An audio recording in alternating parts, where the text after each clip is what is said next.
बच्चों 16 जून 2022 को अभी ये लेटेस्ट 2 दिन पहले आपका पेपर हुआ था यूपी कैटेट एग्रीकल्चर सेक्शन का बायोलॉजी का पेपर है। ये एग्रीकल्चर सेक्शन के बायोलॉजी का पेपर है जिसको मैं डिस्कस करने जा रहा हूँ। 50 क्वेश्चन आए थे आपके पेपर में और जो भी क्वेश्चन मेरे पास अवेलेबल है मैं वो डिस्कस कर रहा हूँ। तो बेटा पहला क्वेश्चन है, what type of endosperm found in angiosperm. तो देखो बेटा यहाँ पर दो इम्पॉर्टेंट चीज़ है। एक तो इम्पॉर्टेंट चीज़ ये है कि किस तरीके का एंडो टिश्यू है, एंडोस्पर्म किस तरीके का टिश्यू है, और एंजियोस्पर्म वो प्लांट ग्रुप है जिसमें हमें देखना है। यहाँ पर दो क्वेश्चन में दो इम्पॉर्टेंट चीज़ें हैं बेटा। एंजियोस्पर्म का एंडोस्पर्म ट्रिप्लॉइड होता है, इसका आंसर सी है, त्रिगुणित होता है, क्योंकि ये सेकेंडरी न्यूक्लियस और सेकेंड मेल गैमीट के फ्यूजन के बाद बनता है। सेकेंडरी न्यूक्लियस और सेकेंड मेल गैमीट के फ्यूजन के बाद बनता है, और सेकेंडरी न्यूक्लियस बेटा दो पोलर न्यूक्लियाई के फ्यूजन के बाद बनता है। तो ये फिनोमेना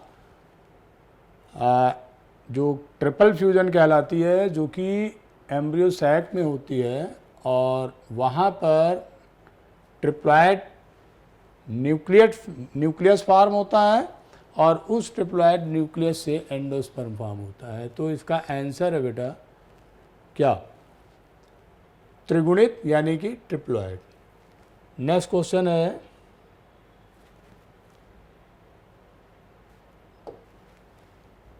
नेक्स्ट क्वेश्चन है बेटा, condition when xylem and phloem are situated on the same radius.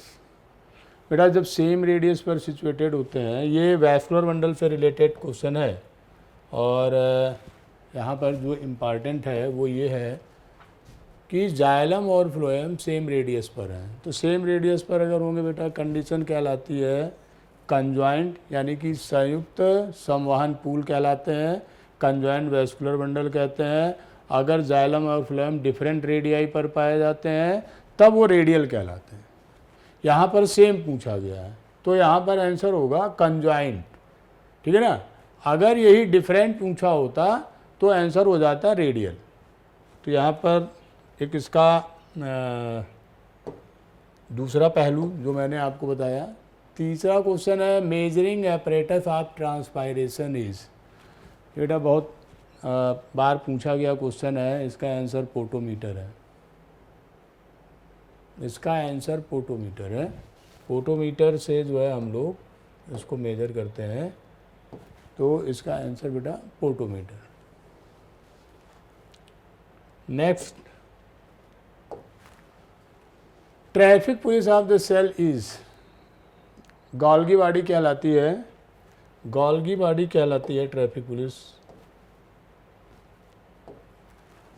Answer बेटा बी, गोल्गी बॉडी, क्योंकि ये सिक्रीशन में इन्वॉल्व होता है और ये सिक्रीशन के डायरेक्शन को रेगुलेट करता है, इसलिए बेटा इसको हम लोग traffic police of the cell कहते हैं। इसलिए इसे हम लोग traffic police of the cell कहते हैं। ठीक बेटा। नेक्स्ट क्वेश्चन है,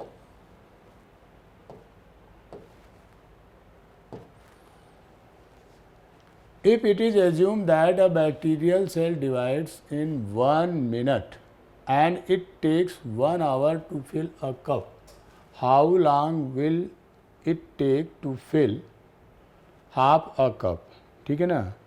तो बेटा देखो इसका आंसर तो 59 मिनट है, ठीक है ना। सपोज ये एक कप है, ठीक है ना, सपोज ये कप है बेटा, ठीक। क्वेश्चन में बोला गया कि एक बैक्टीरियल सेल डिवाइड्स इन 1 मिनट, मतलब कह रहे हैं कि 1 मिनट में एक बैक्टीरियल सेल डिवाइड हो रहा है, ठीक है ना। तो डिवाइड होगा, एक बैक्टीरियल सेल डिवाइड होगा तो 1 से 2 बनेंगे, ठीक है ना। फिर कह रहा है it takes 1 hour to fill a cup. वो कह रहे हैं पूरा कप को फिल करने में कितना टाइम लगा, 1 घंटे का टाइम लगा, ठीक है ना। ये 1 घंटे का समय लगा। How long will it take to fill half of a cup. कह रहे हैं कि आधा कप भरने में कितना समय लगेगा, ठीक है ना। तो बेटा 1 घंटे में 60 मिनट होते हैं और एक बैक्टीरियल सेल से 2 बैक्टीरियल सेल बन रही है, ठीक है ना। 2 बैक्टीरियल सेल बन रही है, एक बैक्टीरियल सेल से 2 बैक्टीरियल सेल बन रही है। तो देखो बेटा, जब ये 1 घंटे मतलब 1 से 2 हर 1 मिनट बाद हो रहा है, 2 से 4 होगा, फिर 4 से 8 1 मिनट बाद, तो ऐसे पूरा कप भरा है अगर 60 मिनट में, तो इसका सीधा सा मतलब है कि आधा कप 59 मिनट में भरा होगा, आधा कप 59 मिनट में भरा होगा। क्योंकि जब ये आधा कप के बैक्टीरिया डिवाइड होके डबल बनाएंगे तभी ये पूरा भर जाएगा। ये और वो क्वेश्चन में बोल रहा है कि 1 घंटे में जो है वो पूरा कप भर रहा है, तो इसका मतलब कि 1 मिनट पहले कप आधा था, तो यहाँ पर आंसर 59 मिनट होगा, ना कि 30 मिनट। याद रखना बच्चों। नेक्स्ट क्वेश्चन है, male gamete are found in the flowering plants. Male gametes are found in the flowering plants. Male gamete, तो बेटा मेल गैमीट तो पोलन ग्रेन ही होता है ना, मेल गैमीट पोलन ग्रेन होता है, पोलन ग्रेन को हम लोग मेल गैमीट बोलते हैं। तो इसका आंसर पोलन ग्रेन है। पुष्पीय पादपों में नर युग्मक पाए जाते हैं, पोलन ग्रेन्स में पाए जाते हैं, ठीक है। नेक्स्ट क्वेश्चन है, ट्रू फ्रूट ग्रोज फ्रॉम। कह रहे हैं सत्य फल किससे परिवर्धित होते हैं यानी कि विकसित होते हैं, परिवर्धित होते हैं यानी कि विकसित होते हैं, ठीक है ना बच्चों। इसका आंसर है सी, इसका आंसर है सी, केवल ओवरी से विकसित होते हैं, ठीक है ना, ओनली फ्रॉम ओवरी। और अगर फ्लावर के किसी अनदर पार्ट का इन्वॉल्वमेंट हो गया, जैसे यहाँ पर थैलमस लिखा हुआ है, ठीक है ना, या जैसे यहाँ पर इन्फ्लोरेसेंस लिखा हुआ है, तब फिर बेटा जो है ना ये फॉल्स फ्रूट में चला जाएगा। तो यहाँ पर आंसर जो होगा वो बेटा ओवरी है, यानी कि सी वाला। नेक्स्ट क्वेश्चन है, the function of velamen tissue is. देखो बेटा वेलामेंट टिश्यू पाए जाते हैं आर्किड में। आर्किड जो होता है वो एपीफैटिक प्लांट होता है, यानी कि ये ऐसा प्लांट है जो दूसरे प्लांट पर ग्रो करता है। अब दूसरे प्लांट पर ग्रो करता है तो दूसरे प्लांट से वो न्यूट्रिशन लेता है, लेकिन वाटर के लिए इसके पास स्पेशल रूट पाए जाते हैं जिनको हम लोग बोलते हैं हाइग्रोस्कोपिक रूट। और हाइग्रोस्कोपिक रूट की जो आउटर लेयर होती है उसको वहाँ उस पर पाया जाता है वेलामेंट टिश्यू, और वेलामेंट टिश्यू का काम है वाटर एब्जॉर्प्शन।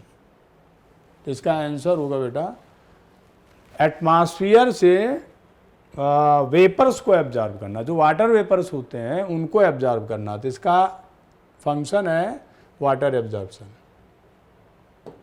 नेक्स्ट क्वेश्चन बेटा, tissue that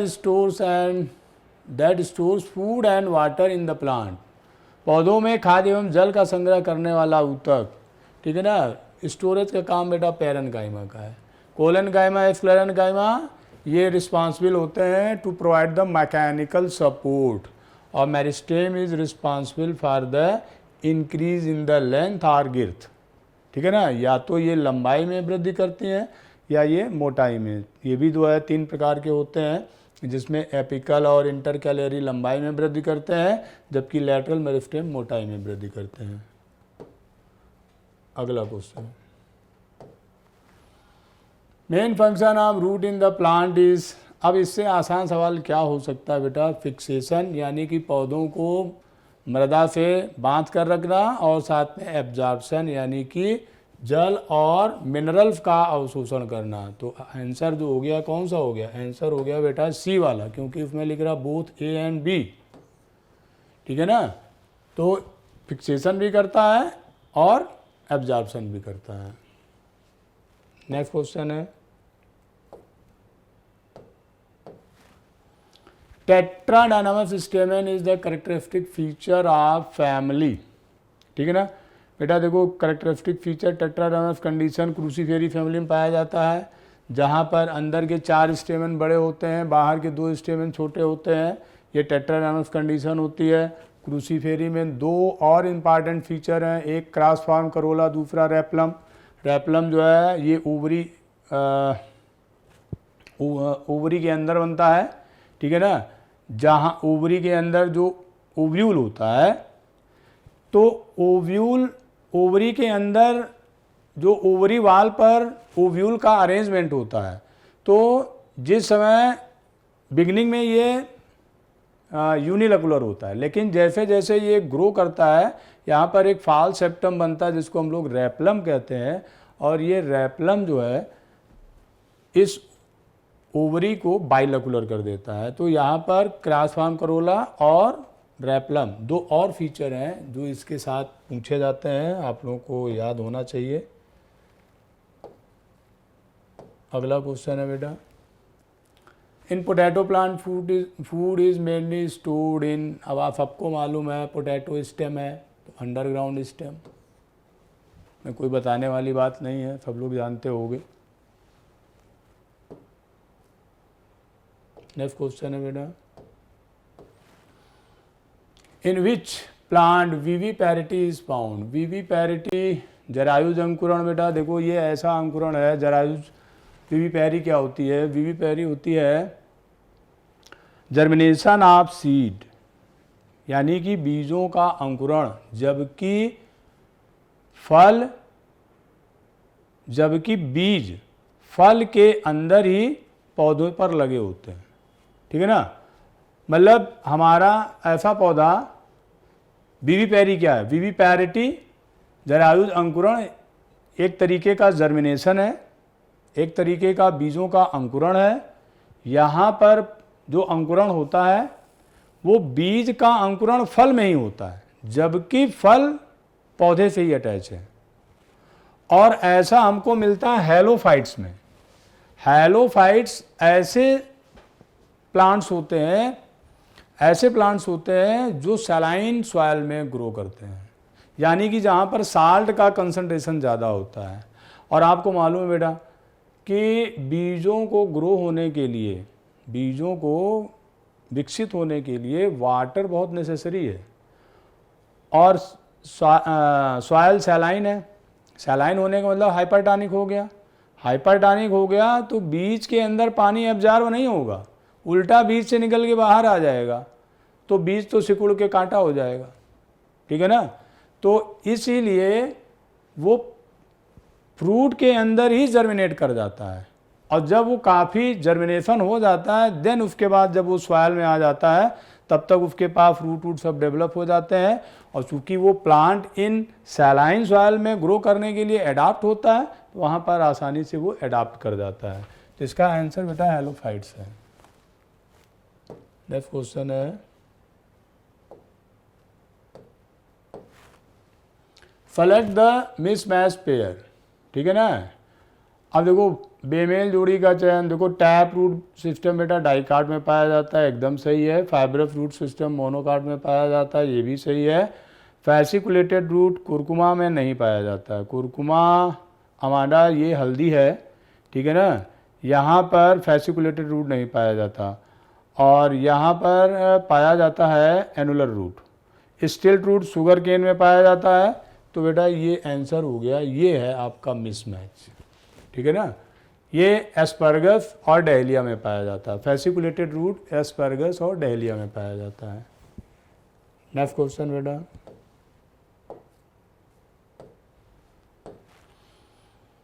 floral formula of family क्रूसीफेरी। क्रूसीफेरी बेटा देखो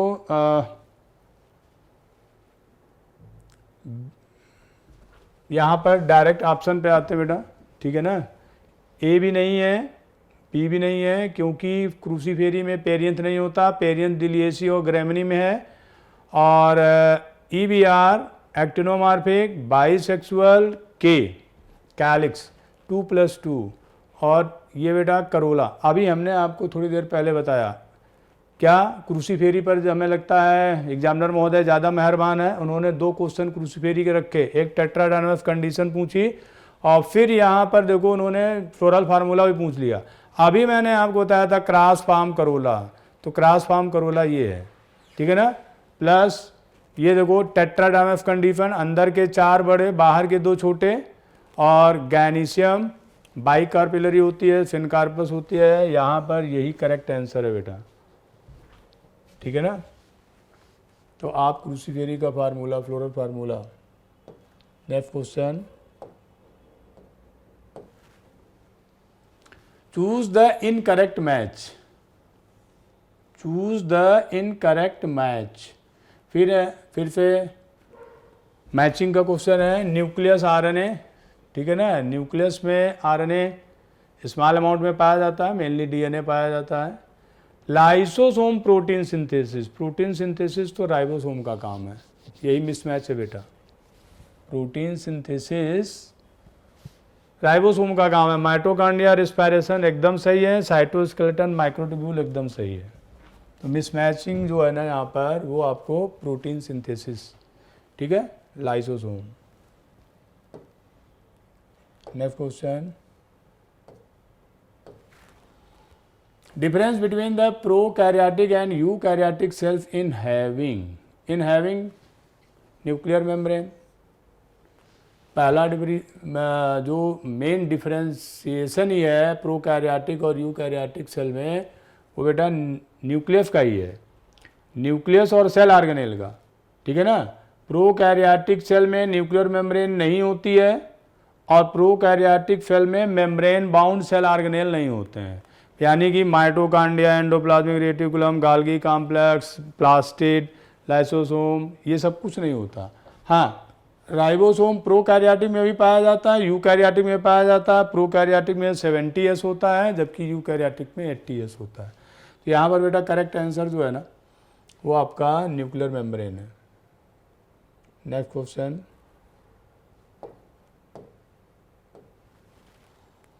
रेडियल वैस्कुलर बंडल लीजिए। अच्छा, रेडियल वैस्कुलर बंडल, अभी कंडीशन पूछी गई थी कि जब जाइलम और फ्लोएम सेम रेडियस पर हो तो उसे क्या कहते हैं, तो वहाँ पर कंजॉइंट वैस्कुलर बंडल पे दूसरा क्वेश्चन है बेटा। और रेडियल वैस्कुलर बंडल रूट्स का फीचर होता है, और रूट चाहे वो डाइकाट हो या फिर मोनोकाट हो, दोनों में पाए जाते हैं। तो यहाँ पर एक ऑप्शन लिखा हुआ इन ऑल स्टेम, बिल्कुल गलत है, इन डाइकाट रूट्स, ठीक है ना। ये गलत तो नहीं है बट ये पूरी तरीके से करेक्ट भी नहीं है, ठीक है ना। इन डाइकाट स्टेम ये भी गलत है, इन ऑल रूट्स ये सही है। ऑप्शन में ओनली और लगना चाहिए।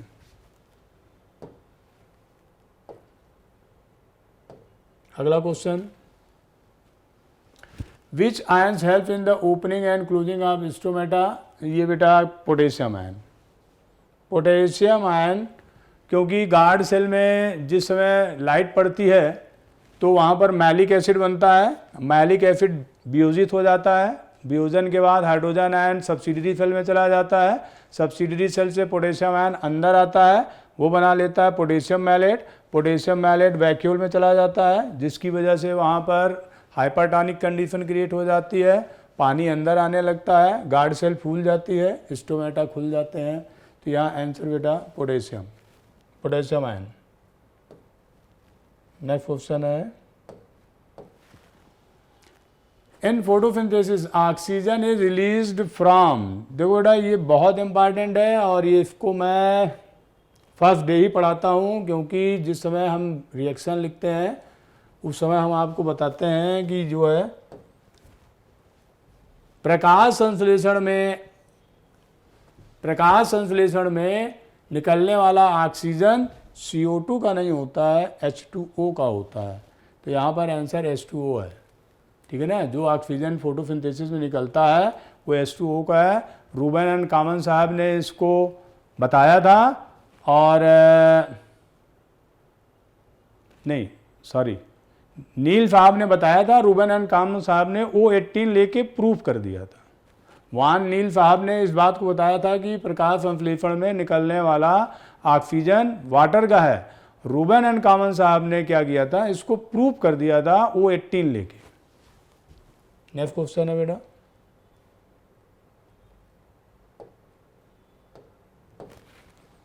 The fruit of family Cucurbitaceae is known as, ठीक है ना बेटा, कुकुरबिटेसी फैमिली का फ्रूट पीपो कहलाता है। कैप्सूल मालवेसी और लिलिएसी का, कैप्सूल मालवेसी लिलिएसी का, कैरियोप्सिस ग्रैमिनी का। पोम बेटा आपके फ्लेवर्स में नहीं है, ये एप्पल और पियर वाला है।